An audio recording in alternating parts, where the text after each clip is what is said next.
আমাদের সরকারি কর্মচারীদের বক্তব্যটা পরিষ্কার যে আমাদের যে কারণে ডিএ দেওয়া হয় সেটা হচ্ছে দ্রব্যমূল্য বৃদ্ধির ধাক্কাকে সামলাবার জন্য।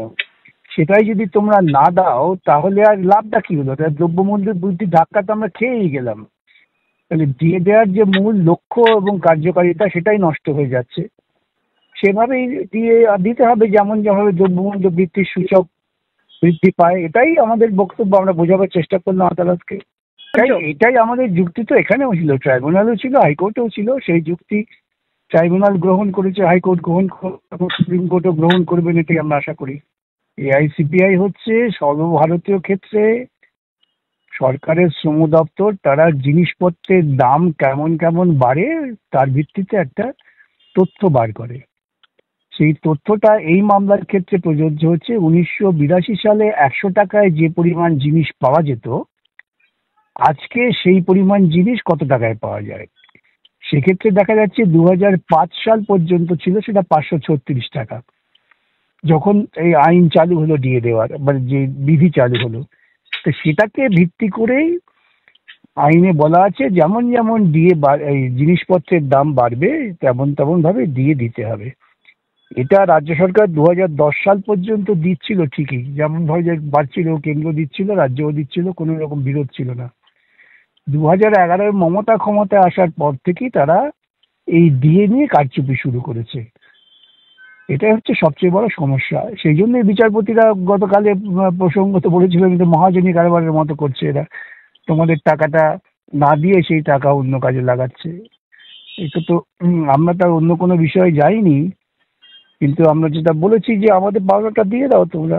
সরকারের তো ন্যায্য কর্তব্য, এটা দায়িত্ব এবং কর্তব্য, এই আমাদের বক্তব্য। আমরাও তো সে কথা বলছি, আমরা তো বলছি আইসিপি যা আছে সেই ভিত্তিতেই দাও, বাধ্যতামূলক। সেটাই তো আমাদের সওয়াল, সেটাই তো বিধি। যেটা ট্রাইব্যুনাল বলেছে যে তুমি কেন্দ্রীয় হারে দেবে কি দেবে না সেটা বড় কথা নয়, কিন্তু তোমাকে এআইসিপি অনুযায়ী দিতে হবে।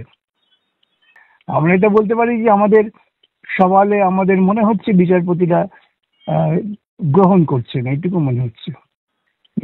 ইতিমধ্যেই তো ট্রাইব্যুনালই বলে দিয়েছে যে এইরকম বৈষম্য করা যাবে না, এবং সেই ট্রাইব্যুনালের আদেশ মেনে তারা তো ওই বিভিন্ন ক্ষেত্রে যারা দিল্লিতে কিংবা অন্যান্য রাজ্যে যাদের কর্মস্থান তাদের যে ডিএটা বন্ধ করে দিয়েছে। অন্তত মেনেছে, তারপরে মানছে না। ওই যে বিচারপতি ঠিকই বলেছেন যে ডিএর এই টাকাটা তারা বিভিন্ন পুজো আচ্চা, মন্দির, উৎসব এসব খাতে ব্যয় করছে।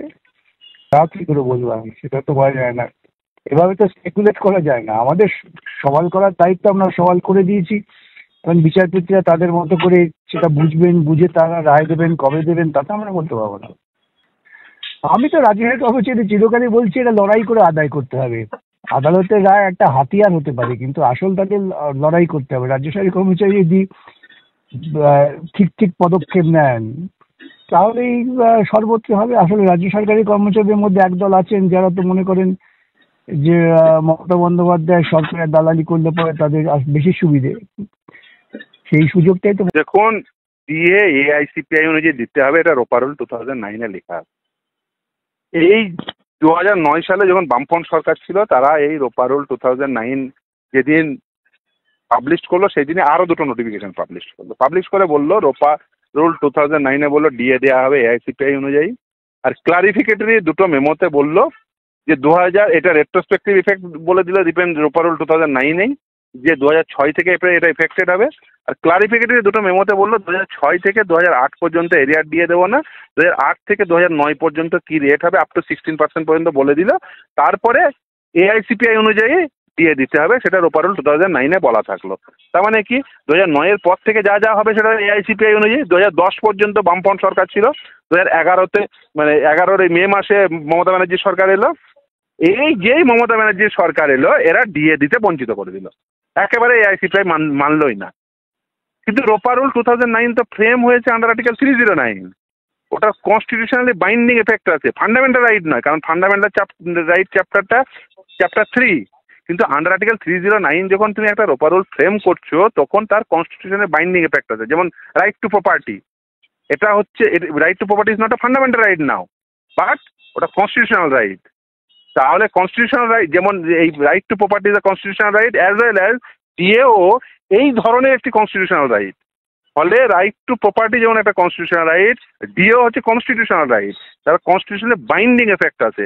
রোপা রুল 2009 সেটা ফ্রেমড হয়েছে আন্ডার আর্টিকেল 309, তাই এটা স্ট্যাটুটরি বাইন্ডিং আছে, এটা স্ট্যাটুটরি ফ্লেভার পেয়েছে, তাই সেটাকে মানতেই হবে। মানে আমি সরকার পরিবর্তন হয়ে গেল বলে আমি আগের সরকারের যারা কর্মচারী আছে তাদের বেতন দেবো না, তাদের ডিএ দেবো না, এটা তো আর হতে পারে না। সরকার একটা কন্টিনিউয়াস প্রসেস। কিন্তু মমতা ব্যানার্জিকে কে বোঝাবে? মনে করেন যে আমি সরকারে পেয়েছি, ভোট পেয়েছি, মানে আমি আগের কর্মচারী যারা বামফ্রন্ট আমলে নিয়োগ পেয়েছে তাদের দিয়ে দেবো না। আরে সবাই তো বামফ্রন্ট আমলে নিয়োগ পেয়েছে। ওদের হয়ে যারা এই বিভিন্ন টিভিতে গলা ফাটায় তারাও তো বামফ্রন্ট আমলে নিয়োগ পেয়েছে, কিন্তু তাদের দিয়ে দেবে না, তাদেরও দেওয়া থেকে বঞ্চিত করে। দেখুন ওর হয়ে সব গলা ফাটায় না, কয়েকজন অধ্যাপক আছে, কয়েকজন সরকারি কর্মচারী, ইভেন ওর দলের তো একজন মুখপাত্র সেবার সরকারি কর্মচারীও। মানে আমি জানি না কি করে স্বাস্থ্য ভবনের কর্মচারী কি করে একটা দলের মুখপাত্র হয়। সরকারি কর্মচারীরা সাধারণত কোনো দলে এনগেজমেন্ট থাকতে পারে না, সার্ভিস রুলেই বলা আছে। কিন্তু মমতা ব্যানার্জি আবার সেই নিয়ম ভঙ্গকারী, হয়তো এই নিয়ে কেউ মামলা করলে সে হয়তো জেলে যাবে। কিন্তু আমি বলছি যে দিয়ে এআইসিপিআই অনুযায়ী দিতে হবে, এটা রোপা রুল 2009 লেখা আছে। কিন্তু দিয়ে যে এআইসিপিআই অনুযায়ী দিতে হবে এইটা লেখা থাকার পরে এআইসিপিআই এটা ডাটাটা বের করে লেবার ব্যুরো সিমলা, গোটা ভারতবর্ষের জন্য এআইসিপিআই হচ্ছে all India consumer price index. মানে হচ্ছে এই যে চাল, ডাল, গুডস এবং সার্ভিসেস, বিভিন্ন ধরনের গুড অ্যান্ড সার্ভিসেসের কি পরিমাণ মূল্য বৃদ্ধি ঘটছে সেইটার ক্যালকুলেশন বলা হয়, সেটার ক্যালকুলেশন করা হয়। এবং তার একটি সূচক হচ্ছে এআইসিপিআই। গোটা ভারতবর্ষের জন্য এআইসিপিআই একটাই, মানে পশ্চিমবঙ্গের জন্য যেটা এআইসিপিআই, গোয়ার জন্য তাই এআইসিপিআই, দিল্লির জন্য এআইসিপিআই তাই একই। কিন্তু বিভিন্ন জায়গার মূল্যবৃদ্ধি বিভিন্ন রকম ঘটতে পারে। যেমন ধরুন পশ্চিমবঙ্গে এই মুহূর্তে যে এআইসিপিআই ফলো করা হয় যে সিরিজের ক্ষেত্রে 2016 সালের সিরিজ ফলো করা হয়, এই 2016 সালের সিরিজ অনুযায়ী পশ্চিমবঙ্গে 7টা জায়গা থেকে ডাটা কালেক্ট করা হয়। টোটাল 88 প্লেস থেকে ডাটা কালেক্ট করা হয় ওরা ভারতবর্ষে। তার মধ্যে পশ্চিমবঙ্গে 7টা জায়গা আছে, সেই 7টা জায়গা থেকে ডাটা কালেক্ট করে অল ইন্ডিয়া কনজিউমার প্রাইস, সেরকম তামিলনাড়ুর বিভিন্ন জায়গা আছে, এরকম গুজরাটের বিভিন্ন জায়গা আছে, এরকম 88টা জায়গা গোটা দেশে থেকে, সেখান থেকে এআইসিপিআই ক্যালকুলেশন করা হয়। সেই এআইসিপিআই ক্যালকুলেশন করে তখন গোটা ভারতবর্ষের জন্য একটাই এআইসিপিআই হয়। এবার সেই এআইসিপিআই অনুযায়ী কোনো সরকার মনে করে এআইসিপিআই অনুযায়ী দেবো, আর কোনো সরকার মনে করে দেবো না। যেমন কালকেই যেমন স্টেটের আর্গুমেন্ট করা হয়েছে যে 13টা রাজ্য দেয় না, তারা সেই অনুযায়ী রুল ফ্রেম করেনি তাই দেওয়া হয় না। কিন্তু পশ্চিমবঙ্গে সেই এআইসিপিআই অনুযায়ী দিয়ে দেবো, এই রুল ফ্রেম করা আছে। তারপরে আপনি বলতে পারেন না যে আমি দেবো না। যেমন ধরুন ওই বিজয় মালিয়া একবার ব্যাংক থেকে টাকা নিয়ে নিল, দিয়ে বললো টাকা আমার নেই তাই আমি দেবো না। বিজয় মালিয়া এসে কালকে কি ব্যাংকের সামনে নাচানাচি করবে আর ব্যাংক তাকে ছেড়ে দেবে বা সরকার তাকে ছেড়ে দেবে? স্ট্যাটুটরি বাইন্ডিং এফেক্ট থাকলে আপনাকে দিতেই হবে। এবং করুণানন্দী কি বলেছেন, করুণানন্দী বক্তব্যের দায় করুণানন্দী নেবে, আমি আর সেই বক্তব্যের দায় নেব না। কারণ হচ্ছে আমার বক্তব্য, আমার মানে যারা কনফেডারেশন, যারা মূল মামলাকারী, তাদের রিপ্রেজেন্ট করেছিল বিকাশ রঞ্জন ভট্টাচার্য। ফলে বিকাশ রঞ্জন ভট্টাচার্য যে সাবমিশন করেছে তার দায় আমি নেব, ফলে করুণানন্দী যে সাবমিশন করেছেন তার দায় আমি নিতে যাব না। দেখুন আমি প্রথমেই বলি আমরা কেরালার এমপ্লয়ি না, আমরা পশ্চিমবঙ্গ সরকারের এমপ্লয়ি। লিঙ্কেজ পয়েন্টটা কি? লিঙ্কেজ পয়েন্ট হচ্ছে 5th পে কমিশনের রেকমেন্ডেশনের উপর ভিত্তি করে রোপা রুল 2009 ফ্রেম হয়েছিল। আর সেন্ট্রাল গভর্নমেন্টের ক্ষেত্রে 6th পে কমিশনের রেকমেন্ডেশনের উপর ভিত্তি করে সিসিএস রুল হয়েছিল 2008-এ। সিসিএস রুল 2008-এর রুল 3 আর রোপা রুল 2009-এর রুল 3 যেটা পাশাপাশি রাখেন একই ল্যাঙ্গুয়েজ। এটা লিগাল ইন্টারপ্রিটেশনের বিষয়, এটা লিগাল আন্ডারস্ট্যান্ডিং এর বিষয়, এটা ওই বাজার থেকে বোঝা যাবে না।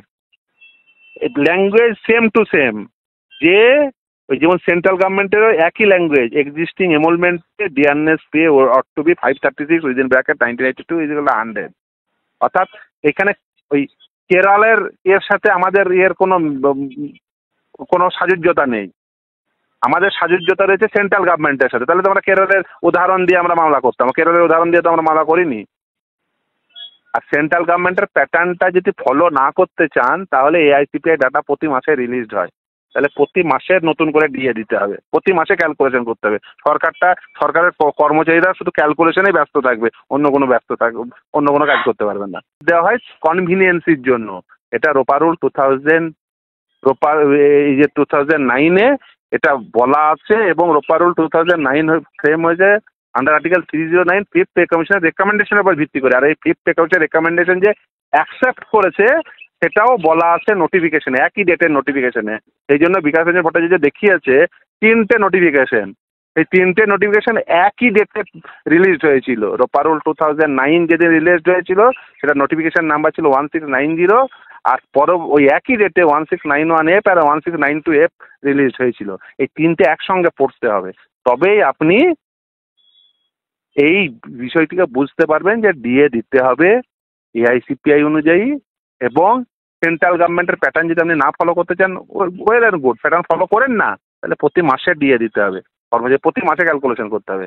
তাহলে কর্মচারীদের যে পরিমাণ মানে যা বলছেন যে 40,000 কোটি টাকা, ওই টাকাটা আরও বাড়বে। সেই সময় আজকে এই মামলা চলছে 2016 সাল থেকে। এই মামলায় একই আর্গুমেন্ট, যেদিন ওই স্যাট থেকে মামলা শুরু হয়েছিল যে আর্গুমেন্ট ছিল, এই সেন্টার এসে এই সুপ্রিম কোর্টের সামনেও এসে একই আর্গুমেন্ট।